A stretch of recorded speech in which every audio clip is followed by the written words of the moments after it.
Greetings, everyone. So, the Scream 6 teaser finally came out today after a lot of anticipation and false starts and false rumors and all that stuff. And I want to talk about a couple things related to the other stuff that came out, which was an official poster and an exclusive photo that Entertainment Weekly got. Specifically about the poster and the exclusive photo. In both of those, the Ghostface mask looks weathered and cracked and old. And the rumor seems to be that that is a Ghostface costume used by one of the previous killers in one of the previous films. If that is the case, I have a theory about what Scream 6's main arc or main theme is going to be about. Because you have the first Scream, which is just about horror movies and horror movie rules. Scream 2, which is about sequels to horror movies and all those rules. You got Scream 4, which was about remakes at the time, because in the early 2000s, that's when you had remakes of all of these like 80s and 70s horror movies. And then 5 was about what they're calling requels, or belated sequels, or legacy sequels, or what have you. And it seems like if we're going to have Scream 6, which takes place in a completely different locale, in an urban setting of New York City, 3,000 miles away from Woodsboro, California, and its new rules, I think this is not going to be about movies. I think Scream 6 is going to be about true crime and the true crime phenomenon. Because that is something that, it's not necessarily new, but it's certainly peaked around here. Because years ago you had the Serial podcast, and there's always been, you know, what's that investigative ID channel, or Lifetime documentaries and whatever. But lately, you know, we've had movies and documentaries about Jeffrey Dahmer and Ted Bundy and all of these other true crime things, or we have podcasts that are about like Gabrielle Petito and all that stuff. It seems like true crime is having a moment, and that's something we haven't looked at in the Scream universe, because in the Scream universe, after you had Billy and Stu in the first movie do their killings, a lot of the other focus became the Stab films and the movies within the universe based on that. And so everyone else has either been motivated by personal revenge or by movie shit. that there's, you know, movie geeks like, you know, Richie and Mickey to a certain extent, even though he was a wannabe serial killer. And then obviously in part 5 they were just two huge movie geeks. So I think this is going to be about some sort of true crime stan. And aside from the cracked mask, I am judging that based on a couple things that have come out from viewer Anon and some of the other people who are leaking some stuff about the movie that may or may not end up being accurate. Sometimes they have a pretty decent but not 100% provable track record. One of them is that Kirby, who is back from part 4. She was killed in part 4, but then they retconned it and made her alive, which is great because she was a fan-favorite character. Everyone loved Kirby. She was basically the female Randy. I mean, aside from now Randy's niece is the female Randy, but you get my point. That she's coming back as an FBI agent, which is odd because I thought maybe some of these characters would be going to NYU film and that she would end up being a film professor, because that made sense based on what we know about Kirby. But supposedly she's an FBI agent. And so that leads me to believe that if there's... because the FBI comes in either because local law enforcement is requesting the help, and I don't see the NYPD doing that in real life all that often, unless it's a terrorist thing, or they'll come in if there's crimes that are crossing state lines. Now, I don't know if any of the movie takes place in Woodsboro. I don't know if like the opening kills in Woodsboro and then it cuts to New York, in which case, two different states, it's a federal crime, FBI comes in, they have jurisdiction. But it might be if a killer is specifically modeling previous real-life killers as opposed to modeling movies based on those killings. That might be why she's involved. But one of the other interesting leaks is that there's some sort of Ghostface museum or exhibit within this movie that may or may not be in a vintage theater. So there's been some photos that have come out from behind the scenes of the movie, and it seems like there are some Ghostface costumes in like glass cases like you'd see at a museum. And so there seems to be some sort of traveling Ghostface exhibit, I guess. And, you know, I don't really see the Smithsonian doing like serial killer stuff. I mean, there is the Museum of Death. I went to the Museum of Death in New Orleans, and there's places like that do some of the more macabre type stuff that a legitimate museum probably wouldn't touch. But also, I mean, if these are real-life killings that have spawned movies, there's always some sort of weird collector base that wants to get this stuff. There was people who were bidding on the real-life Jeffrey Dahmer's glasses on eBay or something way back when.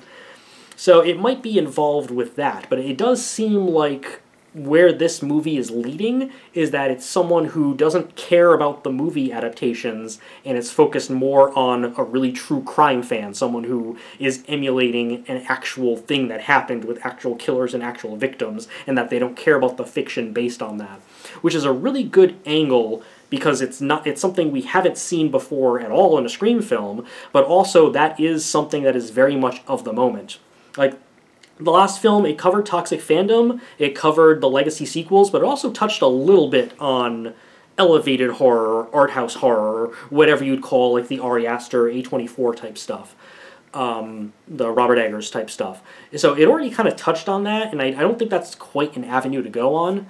And because they've already touched on the legacy sequels, some people have seen the cracked Ghostface mask and they're like, oh, well, that's a reference to Halloween, the newest Halloween trilogy, 2018 Kills and Ends. And maybe there's a little bit of that in there, but I don't think that's what they're going for completely. I mean, I wouldn't be surprised if there's some sort of small reference to that. But I'm guessing, I have a really strong feeling, and, you know, in 6 months from now or in March, when the movie comes out, we'll find out if I'm right or wrong. But I think the angle they're going with is a metafictional criticism of the true crime genre and the ethics behind that. Because that is a really interesting, really ripe subject matter to delve into for a movie like this. So anyway, I do like the look of the cracked Ghostface mask. What's interesting is, in the teaser that came out today, which is about a minute long, it seems to be one scene or maybe two scenes that are edited together in a misleading manner, but it takes place on a subway train in New York City on or around Halloween, depending on what day of the week Halloween falls in the Scream universe, because sometimes the Greenwich Village Halloween parade is, you know, the Saturday before or whatever. And there's numerous Ghostface on the train, because it's a popular costume for movies, and it seems like the real Ghostface may or may not be attacking Mindy Meeks. And the Ghostface, all of the Ghostfaces on the train, have the pristine, brand new Ghostface costume, which would seem to indicate a couple possibilities. Either the killer starts off with a brand new costume, and then fucking steals one of the old ones and starts wearing that, which would kind of help in future scenes because they'd be able to just differentiate between normies who are just dressed as Ghostface and the actual killer in the movie from how new the mask is. So it could possibly be that those come from earlier scenes in the movie. Or, I mean, every Scream film, except for the one that I don't consider canon, has more than one killer. So it's possible that if this is two killers like it always is, that one of them has the old mask and one of them has a new one. There could also be more than two killers. Maybe there's three. I mean, I've seen rumors about a cult of Ghostface, kind of like the aborted idea behind the Fred heads in some of the non-accepted drafts of Freddy vs. Jason way back when, that there's like a cult of serial killer-obsessed people, and that's where the true crime angle can come in, which I could totally see that as well. Though I think when you start to get more than two killers, it starts to get a little messy as far as the logistics and how you'd...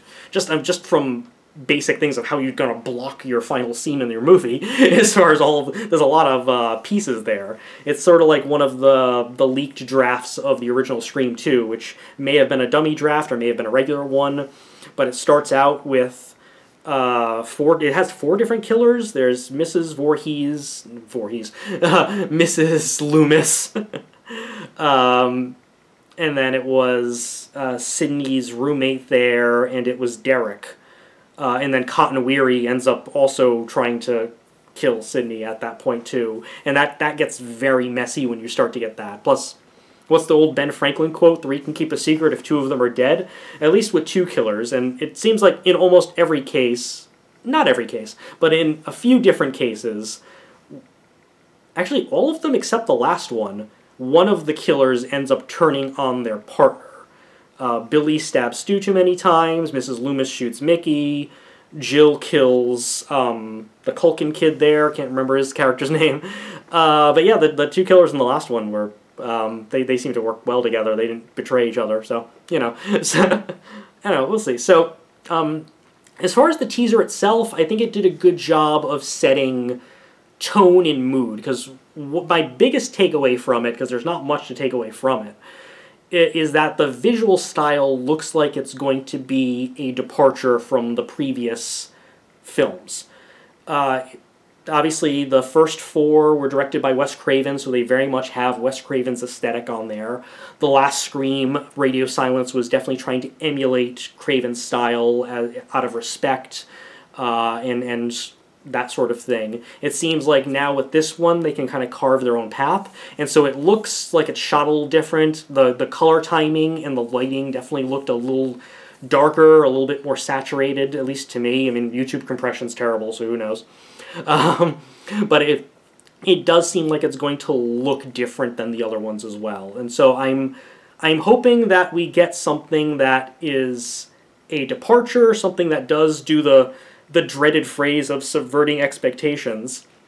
But I am hoping that it still feels like a Scream film. Now, obviously, Neve Campbell's not coming back because of the pay dispute, but we do still have Gale, and we do still have those who survived from the previous film. And Kirby from 4. So we'll see how it goes, but I am hoping it does sort of blaze a little bit of a new trail, because we have 5 previous films, 4 of them good, except for the hospital ending of 4 that was forced on the movie by the Weinsteins and Aaron Kruger. I fucking hate the last, 5 minutes of Part 4. Everything in the hospital in Part 4 is terrible.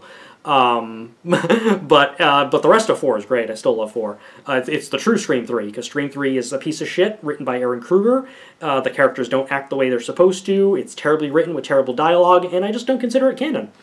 And I don't care if Sydney is married to Mark, and I don't care that Dewey and Gale still got married, or that Heather Matazzaro still plays Randy's sister. All of that can still happen without Scream 3 being in canon. That stuff just happened between 2 and 4. It just happened in a better Kevin Williamson written way. I don't know. So those are just my snap thoughts on the teaser and what I'm thinking the main motivation/theme of Scream 6 is going to be. And thank so much that they are just calling it Scream 6 and not Scream or Scream 2 exclamation points, or Scream 2 again, or just Scream again. They just changed it from regular numerals to Roman numerals. Cool. I'm good with that. And we'll see how it goes. So thanks everybody for watching my little rant, and I hope you have a good rest of your day.